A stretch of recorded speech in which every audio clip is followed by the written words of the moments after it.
Kia ora koutou waipapa tō. Sorry, do you mind just restarting? Hollywood laugh track. That can be blooper reel.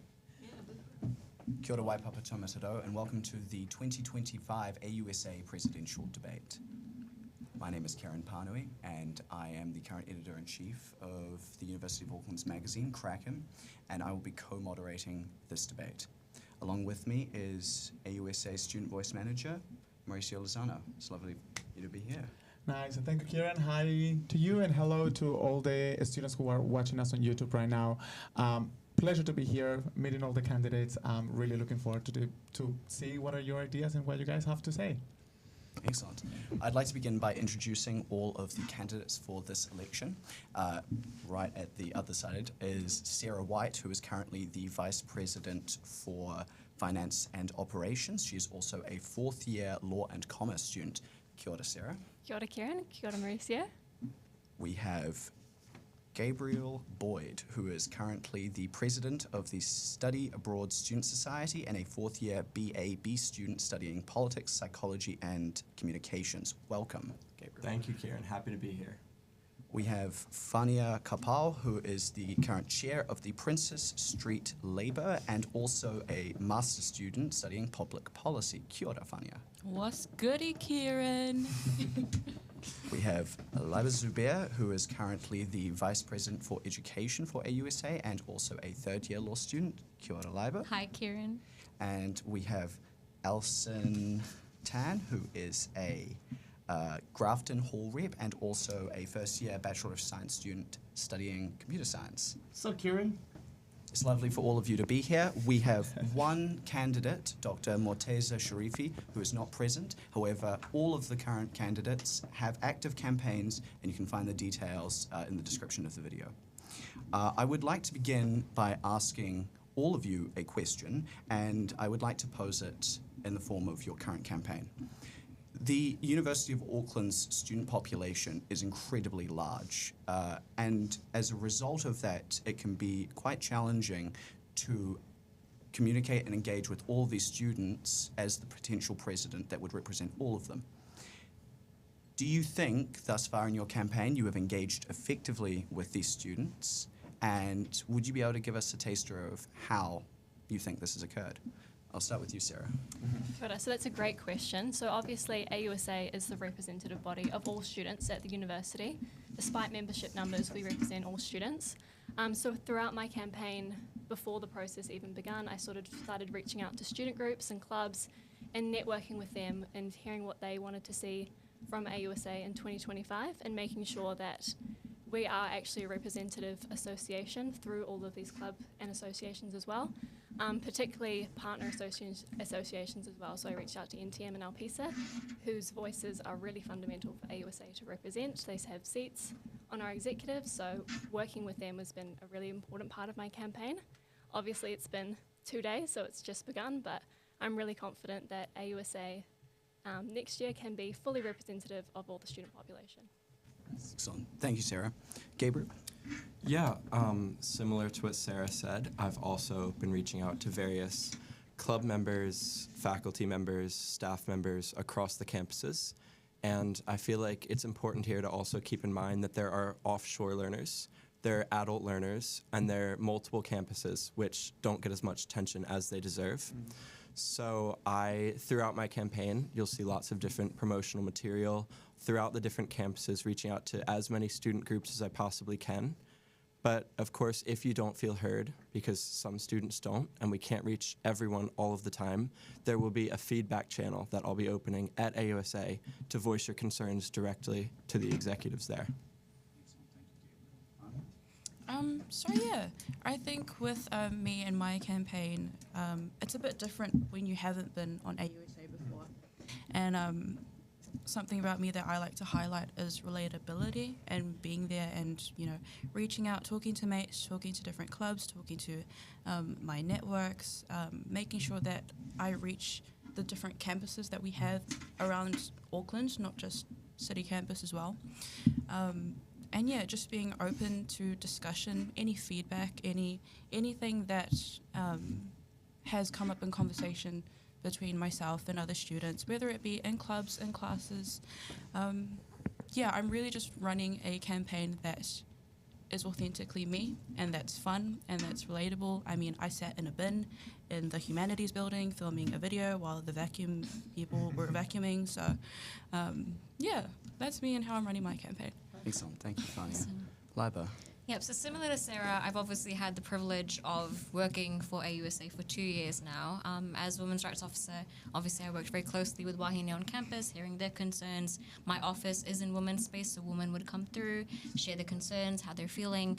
Currently, as Education Vice President, students come into the AUSA house all the time talking about issues with their lecturers, yada, yada, yada. But I will say, while I have channeled all that into my campaign and I'm able to build on those experiences, often the demographic that we miss and where AUSA currently lacks are the students who are working full-time, the older students with families. Those are the ones that we don't hear from.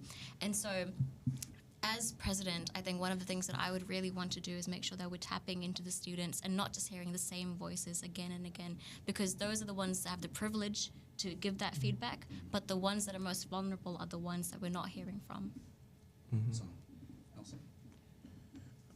Well, for my campaign, I'm starting off with first-year students. Obviously, there are people who are new to the uni and may not be completely used to it. And as president, I've seen how most of them can just end up being loners the whole time.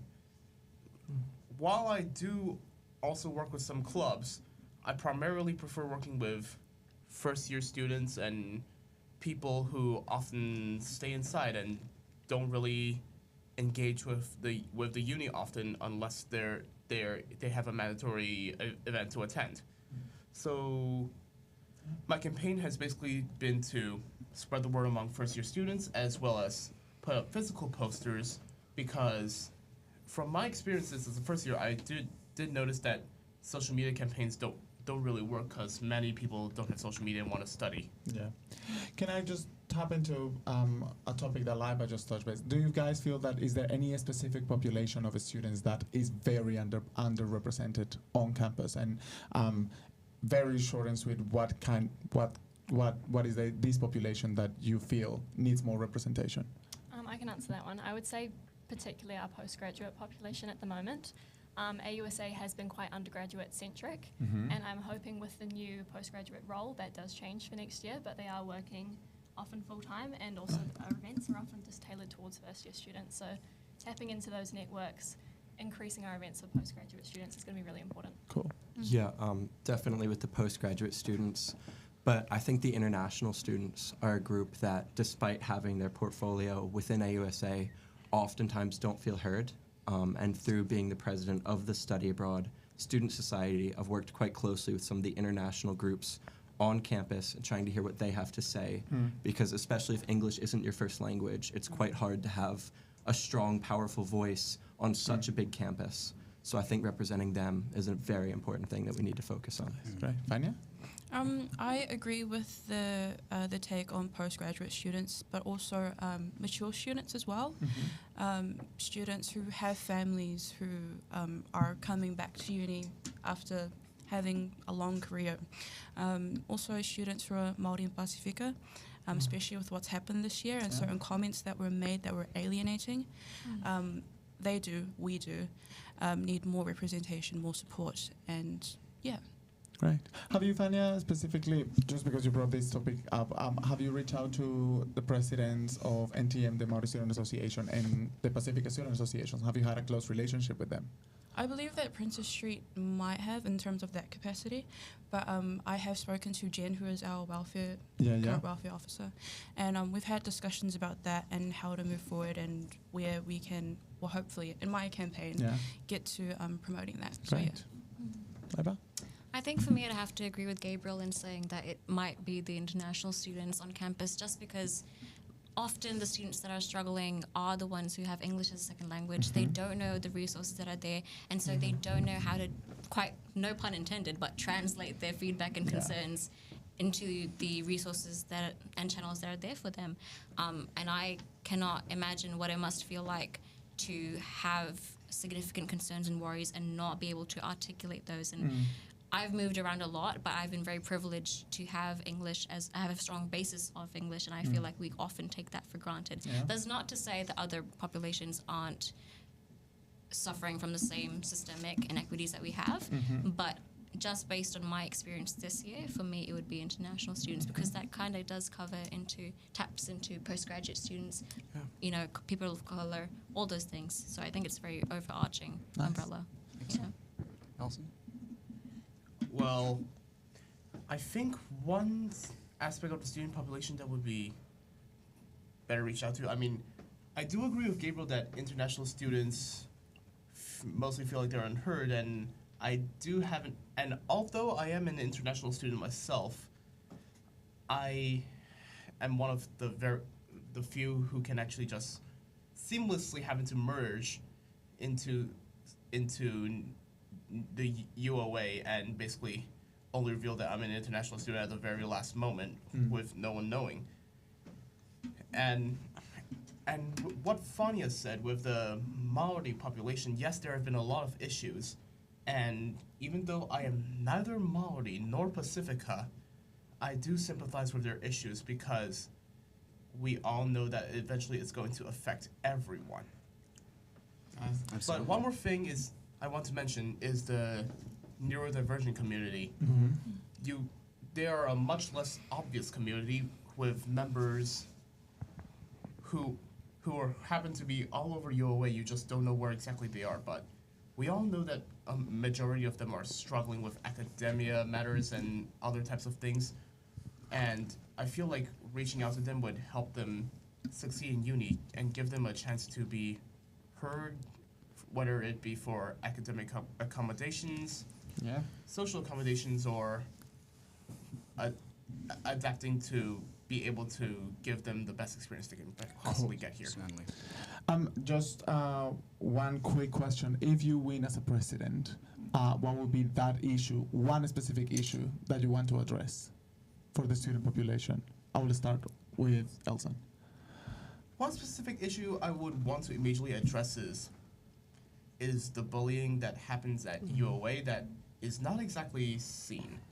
It's the type of thing that happens a lot. It happens everywhere, but the moment I step into the presidency, I will attempt to lower the bullying count to the point where it can pretty much be eradicated. Yeah.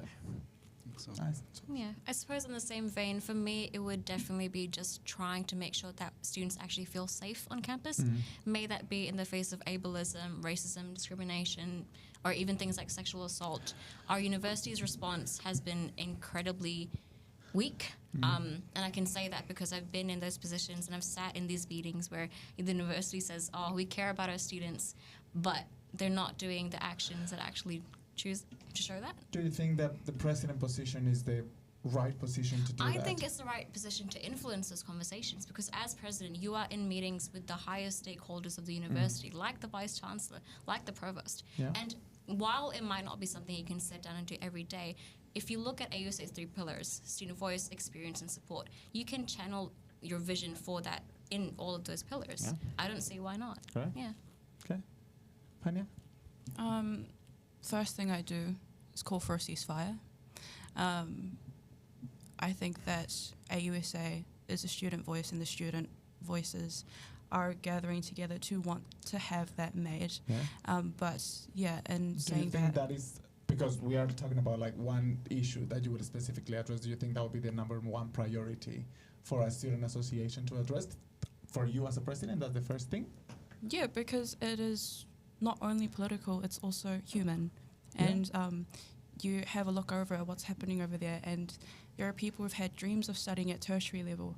There are people who have dreams to become more, but obviously can't. And I think that as students, we have that privilege to say that. And sure, we can deal with things on the ground at UOA, like as we get to them. But I think that as president, if I were to be elected, to have that stance straight off the bat shows our students as well that we stand for what's right. Yeah, cool. And that that would be Yeah, we're the not number- afraid to to stand by our values. Yeah, That would be my number one. It Number might be one. controversial, but I stand by it. No. I mean, if that's what you would do. So I appreciate that, Gabriel. Yeah, thank you. So my entire campaign is based off injecting life into our campus community and making it feel like more of a community after it was decimated by the COVID lockdowns. But in terms of one specific policy area that I think is my priority area, it would certainly be the mental health services that we offer at the University of Auckland. Do you think health and counseling are not delivering, how you would say? Well, I think it does. It's not set up in a way that they can deliver as effectively as they could be. I've spoken with lots of students who have gone through the health and counseling, and 6 sessions, it's very difficult to make serious progress in that. But in acknowledging that AUSA does not have control over health and counseling, we do put a good amount of funds into that.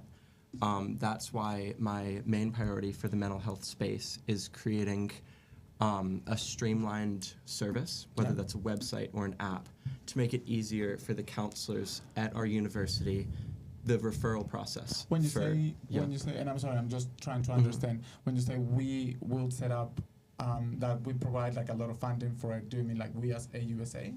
The university. The university okay. funds the health and counseling. Yeah.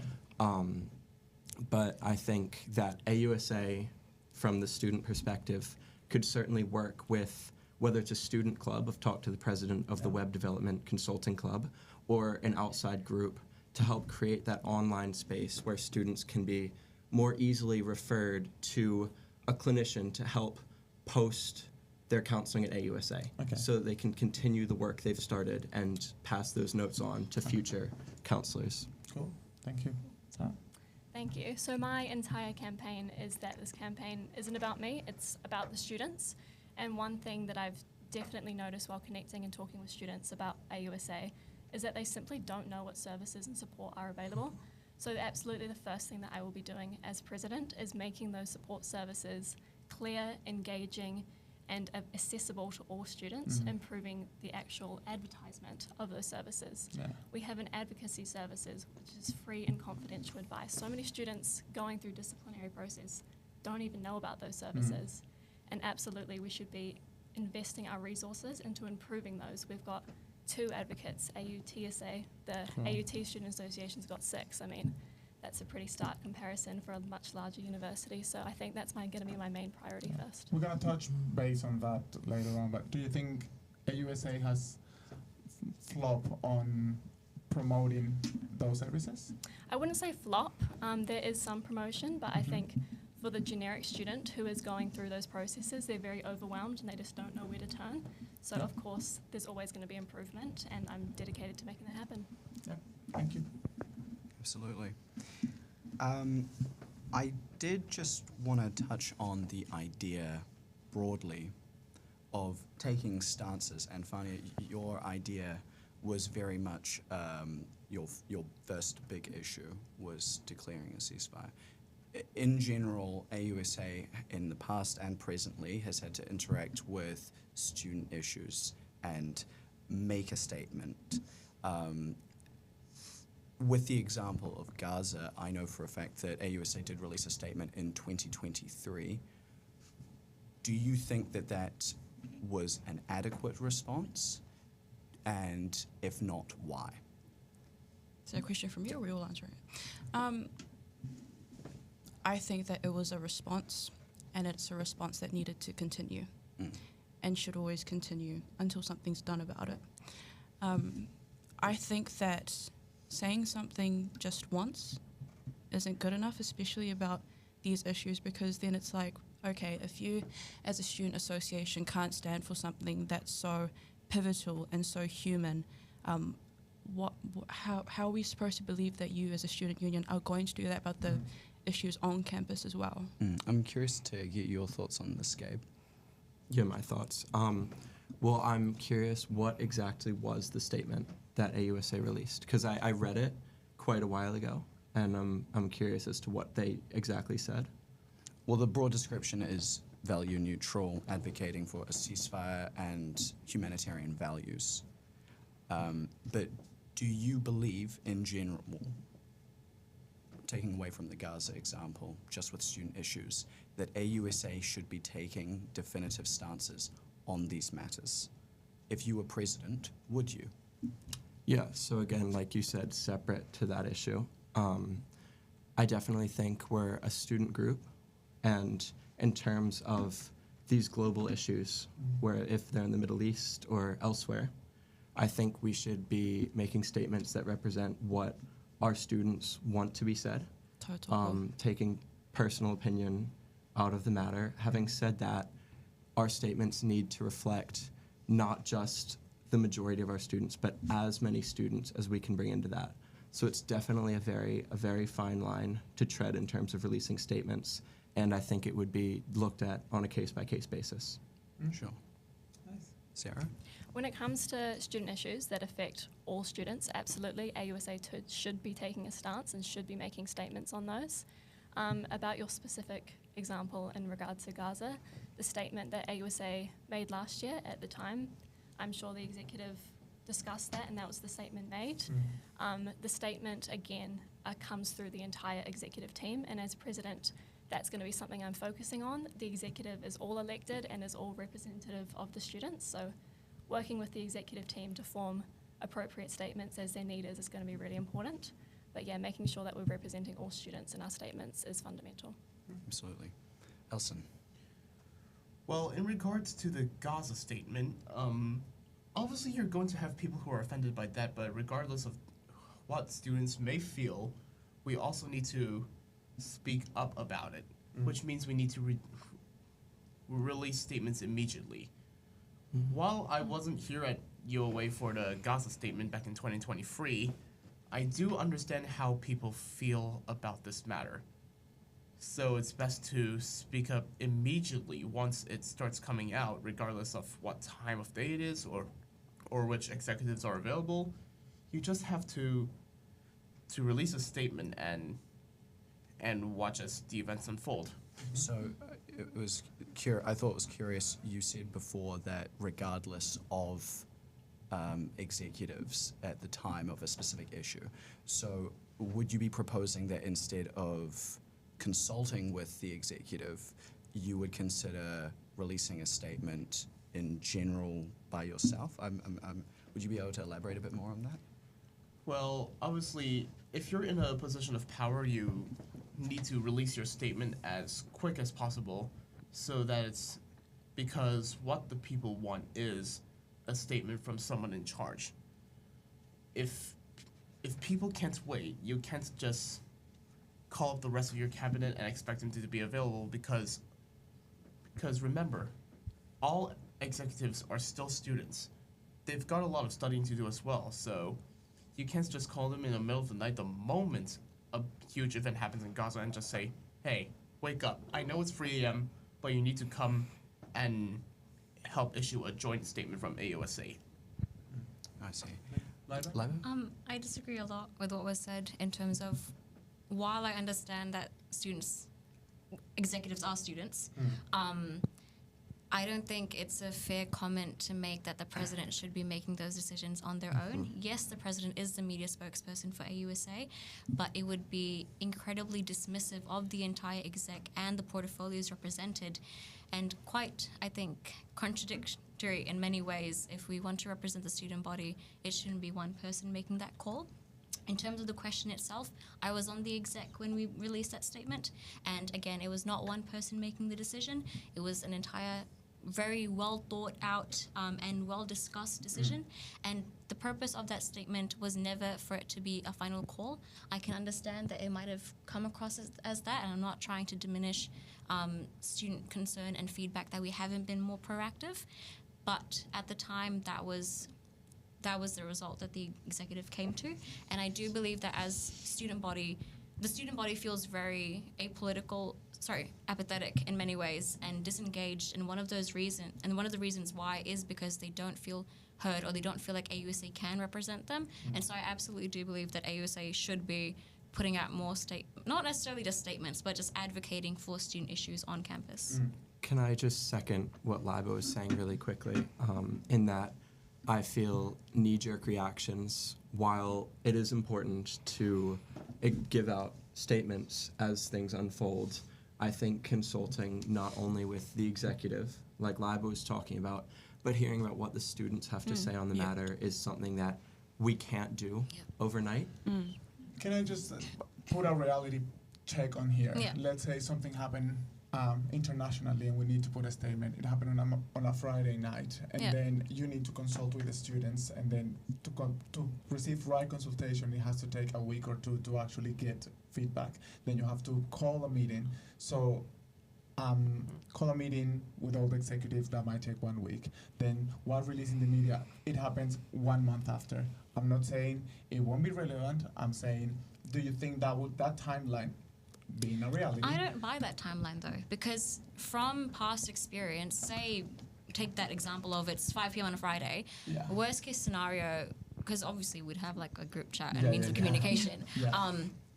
Make a working document, start working on it together, be like, hey guys, at the minimum, if you have the time, 5 minutes, just look over it, make any comments. And again, the reason why we have an executive of so many, and the reason why we have new roles like the PGO EVP, like the Disability Rights Officer, is because they represent they have their own subcommittees, they represent communities, they are the student voice, and they're elected for a reason. So while it might not be possible all the time, it would be great to, but not possible to consult individually with every student.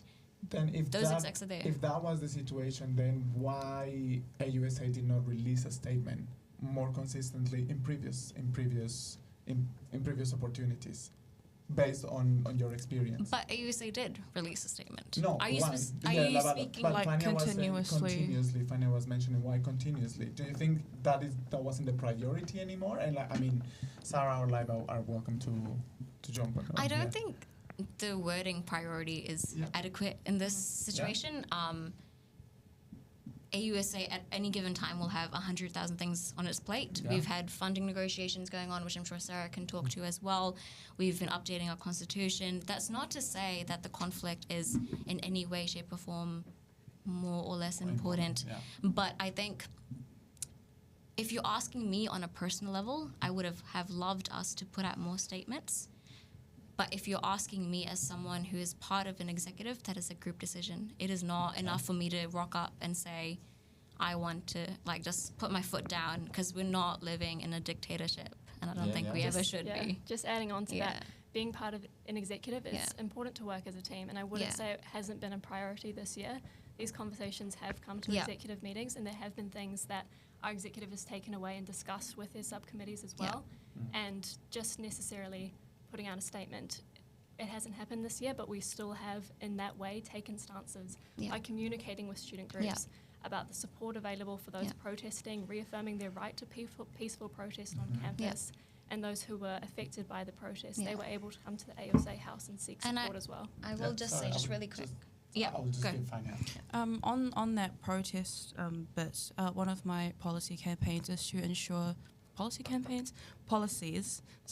to ensure that there is protected space for student protests as well, to also facilitate that for overnight, as we saw with, I think it was Student Justice for Palestine. They had a very popular event that was about to happen where it was like a camp out, sleep out at university, and it got taken down for whatever reason. And I'm not quite sure what AUSA's stance on that was, and if if students came through with concerns or queries, again, we have our advocacy service. We were there to answer any questions and support them in any way we can. And that kind of touches on to what I was going to say, in that, yes, putting out a statement is a good thing, but as student associations, it's not enough for us to just tick a box and put out a statement, because anyone can put out a statement, anyone can do what's politically correct, but it's much more harder, or much more less done, which is talking to students, supporting them one-on-one. Sometimes students come into the AUSA house in tears, okay, and we are the first response, and we are the first port of call, and we support those students. And so we've been doing work on the ground, and while I think, again, students don't realize the support systems that we have available, and they didn't see it, but I think as an executive, having been here 2 years, I can say in my heart, truly, that we did respond and we supported students. Sure, we didn't put out consistent statements again and again, but I do believe we responded to the situation as the best we could. Sure. Well, On the subject of taking stances on issues in general, as a organisational body that is supposed to represent all students that attend the University of Auckland, any stance on a heated issue, whether it be in favour of one side or another, or in the case of the Gaza situations, a statement very much a value-neutral one, but one on the basis of ceasefire and humanitarian aid. Looking more broadly, you are realistically going to upset a group of students no matter what statement you put out about any particular issue. As a potential leader of the student body, are you fine with that? How do you feel that you are still able to perform as their representative if you may also, in theory, upset them on this issue? Should we start with Gabriel, because I haven't had the chance to talk. Sure, yeah, no, thank you, and that's a fantastic question. And again, like I said earlier, I believe it's very case dependent. If we're gonna speak out in favor of Indigenous people's rights, that may offend some students. That's something worth doing because it's what's right. Whereas I think, I would say the more controversial you get and the less black and white an issue is, that definitely gets more difficult whether you can speak out on that, whether it's worth it to upset a potential group of students. But I definitely think when it comes to the safety of our students, the well-being of our students, those statements are definitely worth making, hands down. Excellent. Elson? Well, in terms of political statements, obviously you're going to end up offending some people no matter whichever stance you take. But you have to think, what's morally right? For example, if I were to speak out in favor of gay rights, which I do actually, obviously I'm going to offend a bunch of people who are against it. But if it's all in the name of equality, then well, if you're going to be very offended by a statement, why don't you just pack up and go if you're going to act that way? Very quickly, I'll just point on that. That is obviously a very charged example, and it's an example which I think a great deal of people would be in one camp for. But when we're talking about, at least as the situation is developing for a given situation, if it's a bit more grey scale, do you think that it should still be appropriate for a students' association representing all people within the university body to be able to make a statement that may offend them? Even if a statement is grayscale, you're still not going to have it be offenseless. People will take offense no matter how grayscale it is. So the only reason you make a statement charged is if you've already made a grayscale statement and it didn't work. So I feel like making a charged one would be a last resort. Certainly. Thank you. Yeah, I mean, it's the reality of life. You're never going to please everyone. But I think, again, it's a case-by-case thing. You can never put a blanket rule on these. But I will say, based on past experience, just always taking a student-centric approach. Because if we're not, regardless of whatever statement we put out, we're failing as an association. So I think regardless of the situation, just putting a student lens to it, even on the Gaza conflict, obviously, like you said, students who had dreams of going to tertiary education, you have to take a student-centric approach to whatever the issue is, no matter how mundane it may be. Would you take, quick Yes. follow-up, quick. Yes. On the Gaza very specific situation, I'm sorry. Would you take current Auckland Uni students' approach or dreamers, students who are dreaming to come to university? I think are you asking if I would put out a specific statement? No. or- I'm asking on this student approach that you guys are talking I about. think Auckland students are very likely to have families in Gaza. And Yeah. So, yeah, of course. Cool, thank you. Yeah. Sarah? Yep, so as a leader of an association, it's really important to be transparent and empathetic and aware of what students are going through. These types of issues aren't just something you can throw a statement out and sort of and it's going to fix everything. Students are actually affected by these issues. So having that in mind is really, really important. Naturally, you can never make a perfect statement. Naturally, sometimes people are not going to agree with you, and that's okay. And as a leader, that's something you just have to accept. And as an association, that's something that we're just going to have to be aware of. But can I just add on that, while obviously we're never going to please everyone, things like having an open door policy where students can actually come in and voice their concerns or disagreement, you know, they don't have to agree to come in and talk to, as like Sarah said, the leader of their association. So I think while we can't please everyone, we can hear them out. And I think students should be given that respect. Nice. Tanya? I think that it's just something that everyone goes through in life. Like, it's not just something that happens to you because you're a leader. Like, you are going to, throughout your life, meet people who have different opinions to you. You're going to have opinions that might upset them. And I think that what a leader does to mitigate that, in that sense, is always lead with heart. And always, always, always remember your kaupapa, your why, and always keep people and the students at the forefront of what you do. And I think that by doing that and having those opportunities to really connect and engage and find out what really matters to students is how you work through that whole dilemma of, are people going to hate me because as president I've made this, we've made this statement, we've made this choice.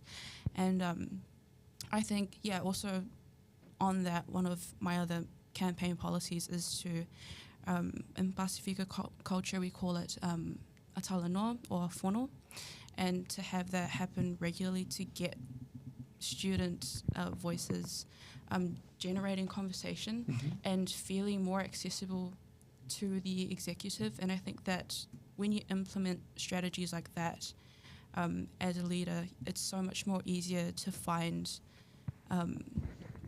not really the will, I think the will's the wrong word, but I think it's easier to find the drive to push through the hate and stuff, I feel like we're all in agreement here that empathy and compassion and creating a safe space for all of our students at the university is an utmost priority.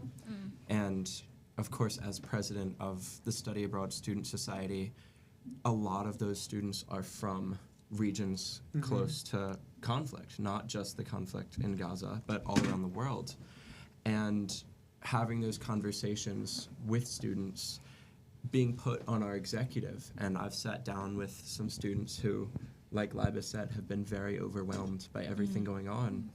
And while it's possible to do that, with maybe 2, 3, 4 students, once you start to deal with bigger and bigger groups, that's when you again have to look at the mental health and counseling, and how do we refer students to the counseling services? How do we advertise these counseling services to our students all across the student body?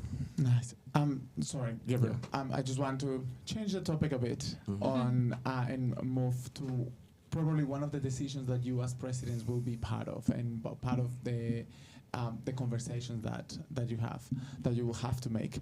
AUSA holds different portfolios and different services, such as Shadows and BFM. So Shadows and BFM financially are not doing.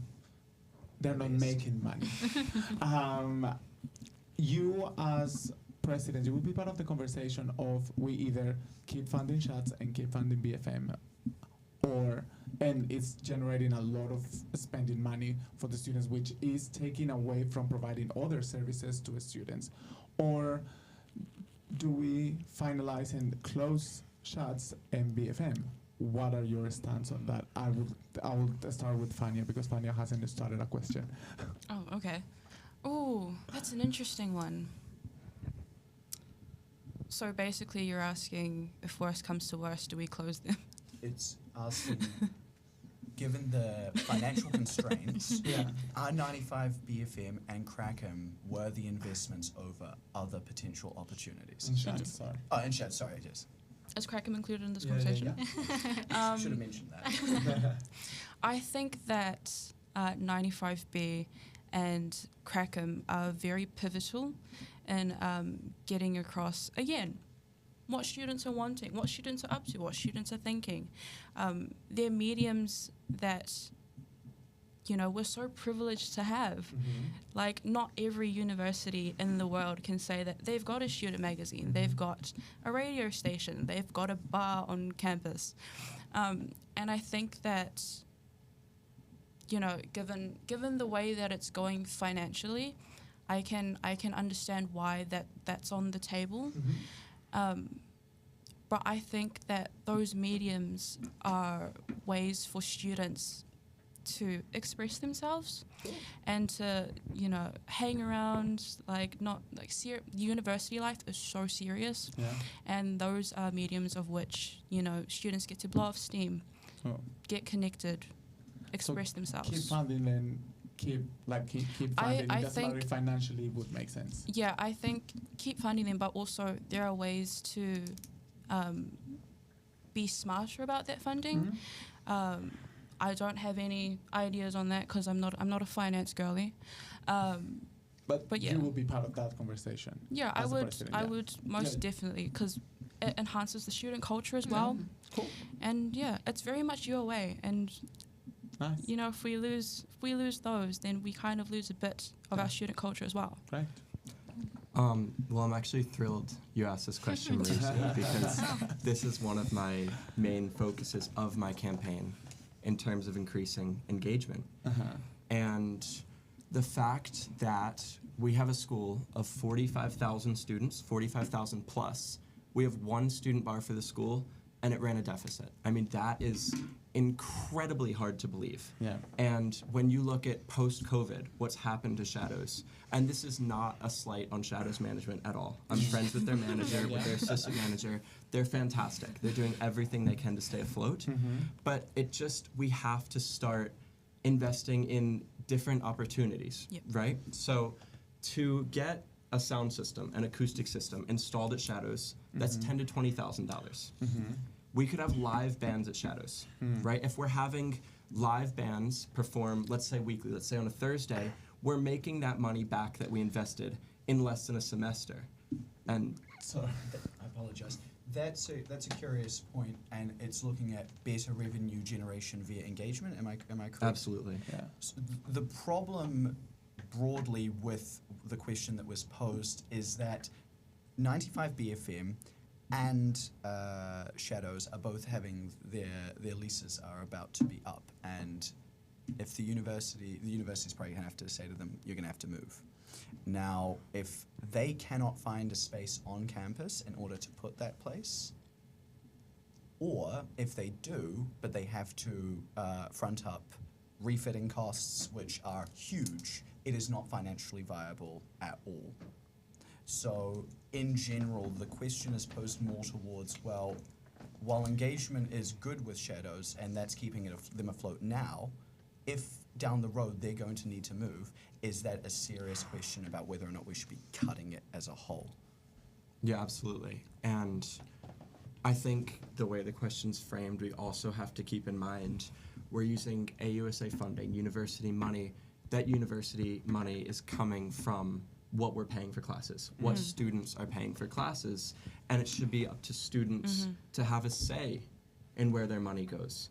And I strongly believe, as I said before, I think Shadows pre-pandemic, we're talking 2017, 2018, it was huge, and it was a fantastic revenue generator for AUSA. And not only are we making money through Shadows, but we're increasing the student experience, the student engagement, that this whole debate seems to be structured around bringing students back to campus and injecting life into the university. So I absolutely think those are important investments to make, again, not without consulting with our student body, consulting with our portfolios.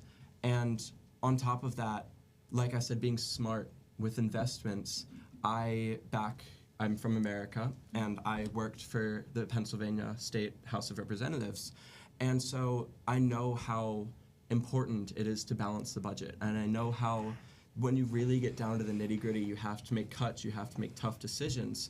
But in terms of our student radio, in terms of our student magazine, and especially our student bar, we need that central spot on campus where students feel like they can meet after classes, where student bands get the chance to show off, so we're not just sending student bands to venues on K Road, for So, example. yeah. They're Yeah. making the profit instead of us. Absolutely. Thank you. Lava?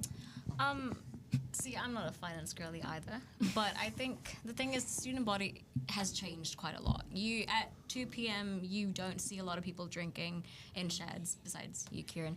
Not a lot of people read the magazine. I do because I love Crackham.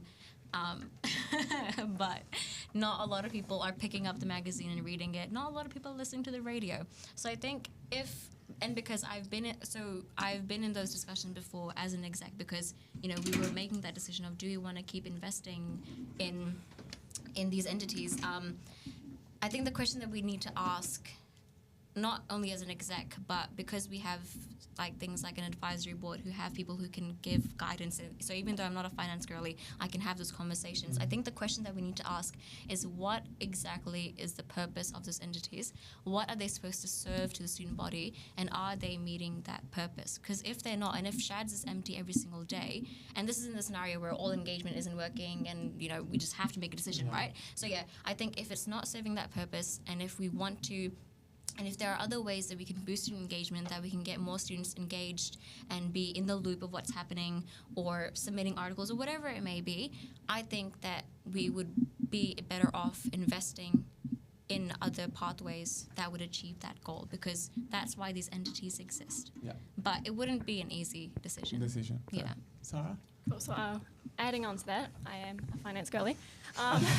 Great. So I've got practical experience with this. I'm currently the executive appointee who sits on the investment trust, which AUSA owns and operates, which manages Shadows and 95 BFM and UBIC. So I get a weekly report on the SHADS sales numbers, and although they're not wonderful, they are slowly improving, which is great to see. But absolutely, I think Shadows is a really important part of student culture.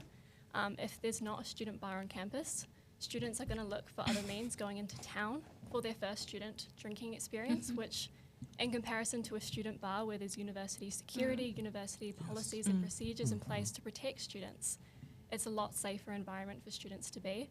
And as president, that's something that I'm really committed to, is improving the safety of Shadows and improving the engagement in there. In our current budget at the moment, there is an initiative to sort of boost Shadows engagement, and that's something that I would be interested in continuing, but also looking at other ways to sort of get students involved with Shadows, including like the free venue hire for clubs at Shadows. That should be continuing as well.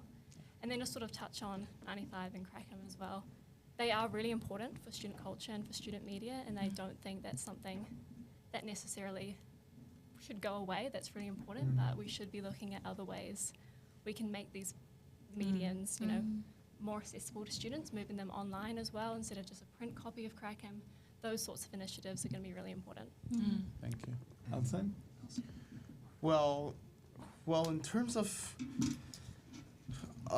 closing SHADS 95B and Crackham, first we're going to start with Shadows. As a first-year student, I've noticed one common thing that almost all first years have in common: clubbing and/or drinking. If you close Shadows, you are going to take away a huge piece of student culture. However, I have talked with many first-year students as a first-year student myself who happens to live in a catered hall. And while I do know that they all like going to bars, they have mostly preferred places like Bar 101 and Providor, etc. Yeah, okay. However, It's the names of those bars that I'm not paying for. but it only comes to show that while Shadows may slowly be improving, the current say about Shadows is that Shadows is boring. So You hear that, Sarah? boring. We're boring. So if we're going to revive Taking it to the Shadows the heart. way it was before COVID happened, we're gonna have to call bigger bands. We might have to even poach some DJs. Are we aware there is a budget problem? Yeah, I was just about to say, how are you going to fund these bands? Can I just say, Unfortunately, if you're looking situation. at a big possible reward at the end, sometimes you have to take a risk. If the risk succeeds, and we actually manage to get Revive Shadows back to pre-pandemic levels, it could be the greatest achievement of AUSA. I mean, the history. conversation's kind of like shadows might close, though, at the moment. So it's sort of getting it to a state where it can actually look to these investments and bringing in artists and stuff. But the immediate issue is keeping shadows open. Yeah. And that should be the focus at the moment. And then we can sort of look into long-term Yeah. investments, which are going to benefit That's students why for we years to come. start slow and then gradually work our way up with bigger and bigger and bigger names. We start low and then we go gradually up. Sounds Yeah. like As Monopoly. for 95B and Crackham, well, not many people listen to 95B anymore that I've heard of. So 95B, well, it's probably going to end up having. What about Crackham? Sorry, that was purely coincidental. Well, as for Crackham, even though the articles have been interesting, they're gonna have to put up more interesting issues if they want to stay afloat. As They could- opposed to an example that Sarah gave, in which more digital as opposed to physical copies means lower overhead. While there could be digital copies, it's not really much of how it's distributed, much as it is to be accessible to other people. Because if you're making it digital, you may be saving a ton of money on the printing costs, Yeah. but it also means you may have less readership. Yeah. So I'll go, Gabriel. Thank you. So I feel like I'm going to bring it back to the shadows conversation because that's where we seem to have some slight disagreement and some slight friction. So I feel like it's where we can really say who we are as candidates. But first, I would like to touch on what Elson said about the drinking culture, especially for first years. Obviously, there are quite a few students who don't drink, whether that's for religious reasons, personal reasons. There are students that don't drink. But I feel like shadows as an entity is more than just getting drunk with your friends. For me, in first year halls, having just come over from a new country, I knew nobody in the country. But Shadows was sort of that place where, again, I didn't drink for the first semester I was here, but you meet other students. You meet other students who want to have fun on a Friday night. And what does it say about our university that we're considering, again, a university of 45,000 students, a university that just built a multi-million-dollar recreational facility, which I'm very excited about, by the way. That's not like a dig at the facility. I can't wait to We'll be hitting swing. the gym. But just we're building and we're doing so much, but we can't keep our student bar open. We can't keep this bar, which is celebrating, I believe, their 42nd birthday pretty soon. I mean, it's a staple that we had and that people whose parents went to Shadows had. Yeah. And just the idea that we're considering closing it is just, it's pretty frustrating. And I know that we have to invest quite a lot to keep it on its feet. But once we do that, like Elson said, it's time to take risks. And while I don't agree on paying loads of money for massive bands to come in and play at Shadows, student bands, again, students in the music school have talked to me about this. I'm friends with people in student bands. DJing competitions at Shadows. We don't have to buy any equipment for that, but how many students does that bring in who are buying drinks, who are engaging with the club? If we had a photo booth on Friday night, I know that's an idea that's been tossed around. But those ideas have been Yeah. done in Shadows. They have passed in previous years. It hasn't worked. Though I love the passion, like the reality is that the engagement, the students' number one priority might not be drinking from Monday to Thursday. They might make good revenue on a Friday and Saturday, but Monday to Thursday, that's not the culture. Students are more aware now of the well-being and doing exercise and doing into other things. And I think that's why the conversation is. But can I is just like make leading that way. distinction though, Gabriel, when you're saying that we just spent so much money on the recreational center? It was not we, it was the university. AUSA didn't. And so I think part of, if the university really cares about its students, they're going to give us more funding. So, Yeah. No, but they currently don't want That's to. actually a topical thing because we were just about to The move into next question. Okay. topic about the funding agreement. So, as many of you will know, AUSA is about to get their funding agreement with the University of Auckland. It's been an injurious task, I'm sure. Now, there are three possible scenarios in which we get AUSA gets a funding agreement. That is the best outcome, you get a lot more money, fantastic. The second outcome is you get slightly more funding. Okay, that's, you know, nothing really changes, and it's still a matter of what we still have to cut from our current stance. And then there's the third option, which is a significant or noticeable reduction. Less money. Let's talk about the third option.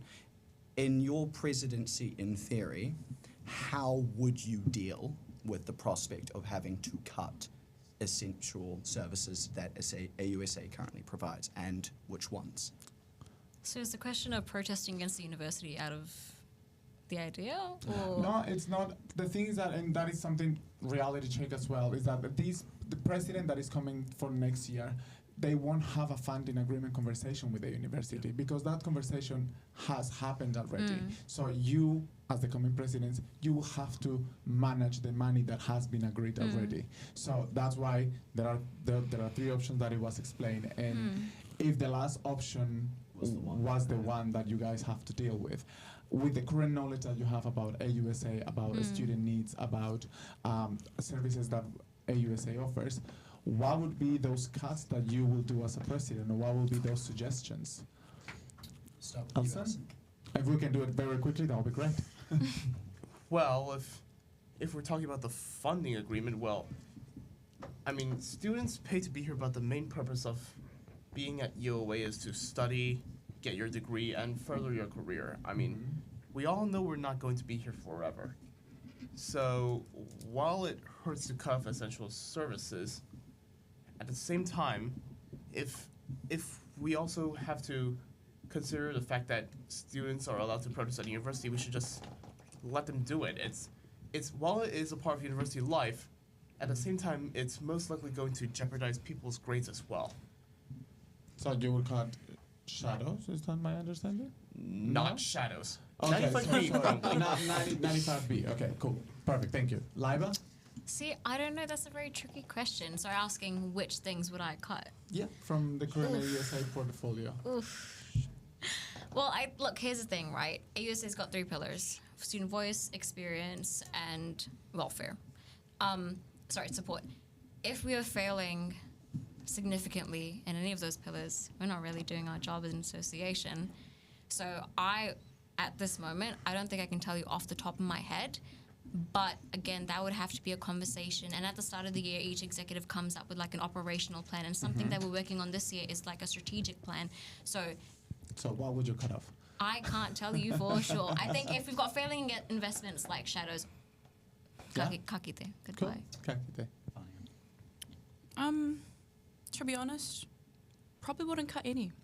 Hot take maybe, but if they're essential services, why are we cutting them?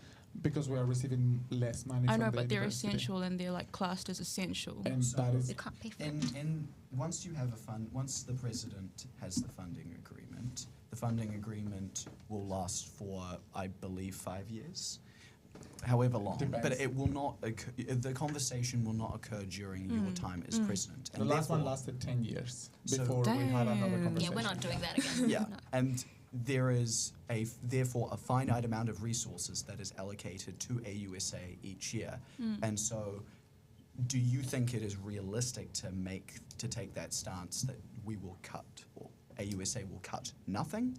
If they cut nothing, you will have to just reduce budgets from everything. I Do not think- cut anything. I think there are certainly ways of mitigating that and keeping that effect of having to reduce budgets to everything like at the minimum. Would you be able to give an example of one? No, because I'm not a finance girly.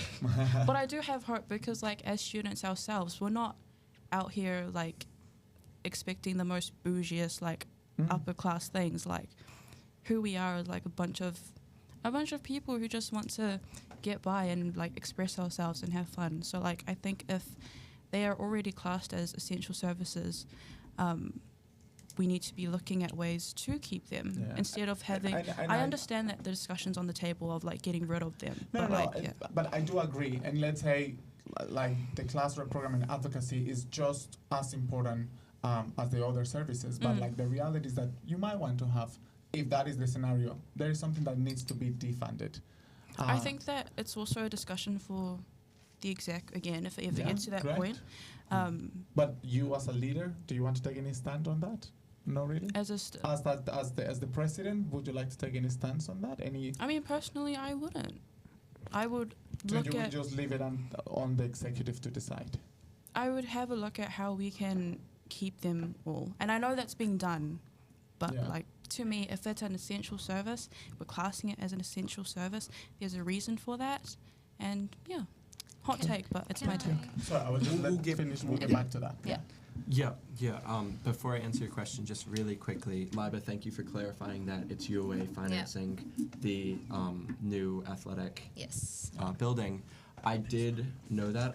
But when I was explaining it, I was talking Yeah. about what students are going to see, and they're Yeah. going to see this giant building, and they're going to see their bar taken away, and some of them may not know that it's not coming from the money's not coming from the same place. And my point was more that it's demoralizing for them, not necessarily that we have control over that new facility. But in regards to this question, and I think it is a tough question, obviously a worst case scenario of us losing funding. And as I said before, I've seen budget debates, at a much higher level. Are we in Pennsylvania cutting education, cutting transportation? What are they doing with healthcare? And I know you sometimes have to take hard stances on those really tough decisions. So And what would you cut? Yeah, to that extent, I definitely think putting Crackham online, doing things like that, making small cuts in places where we can, and potentially if we are going to have to cut a major service, and I hate to say this, and as one of my majors being communications, I have friends who work for BFM, but I think that's probably I would cut BFM before looking at Crackham or Shadows. Yeah. Although again, that's a worst case scenario, and I know it is. Yeah. Worst Like, case scenario. yeah. No, it's a And worst it's- case scenario, Worst case definitely. And it's Thank you very much. it's a great radio station, but I Yeah. think Yeah. again in terms of impact on campus. Yeah, and before Yes. we continue, I have to say that BFM they have received around like 400 volunteers that are students. Like we That's understand fantastic, the importance yeah. of it, but we're talking just to see where you guys stand. Yeah. Sarah, Just to sort of add on to the 95 BFM conversation, I will say AUSA has taken a step back from the management of 95 BFM, so that is something that we have sort of stepped back on. But to answer your question, obviously I'm the current Finance and Operations Vice President at AUSA, so my role this year has been in these funding negotiations with the President and the General Manager, making these proposals to the university, so I've got quite a good understanding of this sort of potential scenario. Fingers crossed it's not the scenario. When it comes to a cut, it's a difficult question. It, of course, needs to be consulted with the executive. But within my role this year, I currently sit on the Welfare Committee, which AUSA gives out about 25K worth of grants to students who are struggling. That's an essential service, but the university has a hardship fund of $1 million. They have more resources to service more students than we do. If that was a necessary conversation, having a student rep instead on the university's hardship committee could be something that we could consider instead. Putting our resources into making that more aware and more accessible for students would be something that's really beneficial because they've got $1 million and we've got 25K, so that could be an area. And instead of, we could focus it on more like welfare and advocacy stuff and that kind of services, but that could be a potential cut, I think. thank you very much. I was just going to say on that point, like, while it would be, like, obviously essential means essential, I would rather that we're doing some things well than everything mediocre Yeah. and Yeah. thinly resourced. Yeah. Guys, thank you very much. Just to finish the debate, I have a couple of quick fire questions. So I will just ask you, I will say the topic, and then I will get each one of you to Okay. answer agree or disagree, a word, yes, and then we will start from Sarah, and then from the Okay. next we'll go back. So and Scary. then Fania, and then good? What? Cool. Okay. So, Okay. Sarah, agree or disagree? The new faculty merge. Ooh. It's a one-word answer. One word answer. Agree or disagree? I was on that committee, so I need to be Yeah. careful here. With the pretenses of what we agreed to, agree. Cool. Agree. Disagree. Again, similar to Sarah, I was on that committee. We had specific caveats for why the merger should go through. Whether or not the university is following through with them, yet to see. But with the pretenses, yes. Agree. Considering how that how not many are being sold at the Yeah. campus store, I'm gonna have to disagree. As cool as it looks, unfortunately, it is also a waste of Cool. money. AI for undergraduate students, agree or disagree? The use of AI for Oh, it's undergraduate. like It's what? Do we have the artificial degree. intelligence students? Or like, do we have robot students or something? No, no, Who's no. starting? The use of AI for assignments and all of that for undergraduate students. Agree or disagree? I'm going to have to disagree. Cool. While It's it may be that's it. amazing, it's going. Just agree or disagree at this Disagree. stage, not justified. No Grammarly, justification. yes. ChatGPT, no. Cool. I second that. Agree. Agree. To write the assignment, disagree.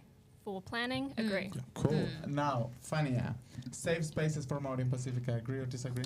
Oh, why is that even a question? Of Yeah. course. No. Mauricio. Like that? Agree, 100%. Nice. Agree, 100%, all the Gabriel? way. Hard Abs- agree. Yeah. Yeah. Absolutely. Yeah. Good. That's a Perfect. silly question, Mauricio. Nice. Pronouns on the student cards. Agree or disagree, Gabriel? Agree. And it should be easy to change them. Mm, Agree, 100%. agree. Yeah. If Lyra? students feel comfortable doing so, yeah. Like Yeah. personally, on each Yeah. person, yeah. Agree, and like Gabriel said, they should be easily malleable. Yeah. Yeah. Yeah. Cool. Perfect.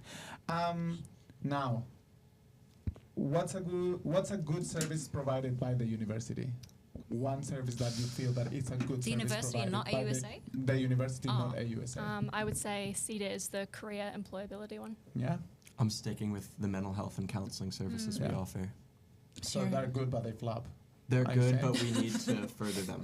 Okay. Yes. Sarah took my answer. So CDS, yeah. CDS. Yeah. I would say health and counseling. Health and Yeah. counseling. This would be unpopular, but I would usually say the student hubs, like helping people find their classes, Ooh. because it helps them get Well, started. Interesting that take, leads on that to the one. next question. Oh my god. Sarah, student hubs, yay or nay? Oh. In its current state, nay, needs more work, Yes. needs more support. Gabriel? I feel like we're all going to have a similar opinion on Yeah. this. Yeah. It needs Yeah. to be improved. Yeah. Yeah. I'm a nay because every time I've been, they've showed me things that I can look up online. Yeah. Yeah, no, it needs so much more work. Nay. Yeah. I would say yay, because the student hubs have helped me throughout my first year. They've helped me manage valid. my class loads and also with other roles here. So I want to thank them by automatically saying yay to that. Nice. They That's- deserve more That's appreciation. valid. That is a Yeah. valid Aw. answer. That's And now, taking the student hubs out of the as a possible answer, what is a not so good service that the university provides? Starting at this end again. Sorry, a not so good service. Well, I'd probably have to say, okay, as unpopular this opinion might be, I would probably have to say the student counseling services, unfortunately. Thank you. As much as they tried Right. to help me, they failed me. You know, I More empathize with that. investment. I think it would be, I don't know if this counts as a service technically, but the security on campus, Yeah, it's a lot of service. gaps and failing in many, many ways. Good. Yeah. I was going to say that because the other night I got locked in a room at like 6 p.m. and they were like, "What are you doing in there?" And I was like, "Oh, I was studying." 6 p.m. 6 p.m. Like Elson said, investing more, but I think the disability services we offer Mm. needs a lot more work as well. Nice. I think health and counselling overall is good, but there's room for Mm. better representation within Cool. that service. Now, Students are not just to represented. finish with this fire quick, so to describe the food or the retailers on campus, one word to describe them. Lyra? I don't like Nido, so mediocre. Okay, good. Nelson? Sorry. Mixed bag. Because there's some good stuff and some bad stuff. Fania? Chai Chop is the goat. If you love Chai Chop, you're scucks. I worked at Shaky Isles for 2 years, but expensive as hell. So expensive. overpriced. Yeah. I'm going to say mid, but the Chinese place is really good. I like their food. Perfect. Thank you very much, guys. Thank you very much. Kakite.